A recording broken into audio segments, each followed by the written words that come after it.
Yes, good morning, student. Welcome to online classes. This is Rose. Today we are just going to continuing the answer of the chapter 6. Now see the question number 6. 5th तक हमने पहले कर लिया है. Now 6 का देखिए. How according the Europeans did a unicorn look like. European के अनुसार अनाइकॉन था वो कैसा दिखता था. Let's see the answer of this question. According to the Europeans, a unicorn looked like a beautiful and spotlessly white horse with a single horn protruding from its forehead with medical power. European के अनुसार जो unicorn वो कैसा दिखता था. एक beautiful और बिना किसी दाग के वाइट हॉर्स था जिसका कि सिंगल हॉर्न था जो कि उसके बिल्कुल फोरहेड के बीचों बीच था और वो एक मेडिकल पावर से लैस था. Now see the question number 7. Yes 7 देखिए. What did the kirin do when it saw an evil person. जो है की रेन जो है वो क्या करता था जब वो किसी एविल पर्सन को देखता था. Now C. In Japan, the unicorn was called the Kirin. When it saw a evil person, it would gore him or her with its horn. Japan में यूनिकॉर्न को जो है कीरेन के नाम से जाना जाता था और वो जब भी किसी एविल पर्सन को यानी बुरे इंसान को देखता था तो वो उसे सजा देता था और उस जो है अपने जो है हॉर्न से उसे हर्ट करता था. So now see the next question. ये स्टूडेंट अब देखिए. Read the lesson carefully and answer the question in your own words. आपको चैप्टर पढ़ के जो ये दो क्वेश्चंस हैं इनका आंसर अपने आप से देना है. तो पहला क्वेश्चन देखिए. What are the various mythological creatures mentioned in methodologies.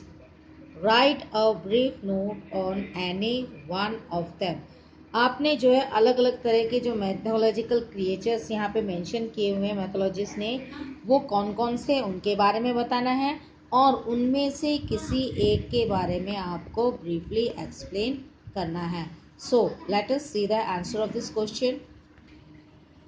Yes answer of this question इसका देखिए. The various mythological creatures mentioned in mythologies were Basilisk, the Monitor and Dragon, Mantier, the Dragon, the Phoenix, the Unicorn. तो these were the mythological creatures. अब इसमें जो brief दिया हुआ है तो वो मैंने यहाँ पे मॉन्टियर के बारे में बताया गया है. Yes see the about that. The mention of minotaur is found in Greek. ये ग्रीक में पाया जाता है. मैथोलॉजी यानी ग्रीक मैथोलॉजी के में पाया जाता है. It had the body of a human being. उसका शरीर जो है ह्यूमन बीइंग जैसा था. And head of a bull. और उसका सर एक बुल की तरह था. It used to eat human flesh. वो ह्यूमन फ्लैश को खाता था. It lived in a underground maze built under the palace of Meres, the king of Crete. वो जो है अंडरग्राउंड मेज में रहता था किंग क्रेट के द्वारा बनाए गए पैलेस के नीचे. It was killed. उसे मार दिया गया था by Theseus. Theseus ने the son of the king of Athens.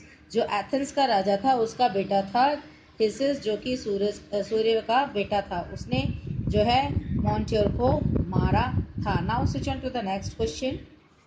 Yes see the next question is what did the Arabians believe about the phoenix. Phoenix के बारे में जो है अरेबियंस की क्या विचारधारा थी. Yes answer of this question is the Arabians believe that only one phoenix lived at a time. Arabians का मानना था कि एक समय में सिर्फ एक ही फोनिक्स जिंदा रहती थी.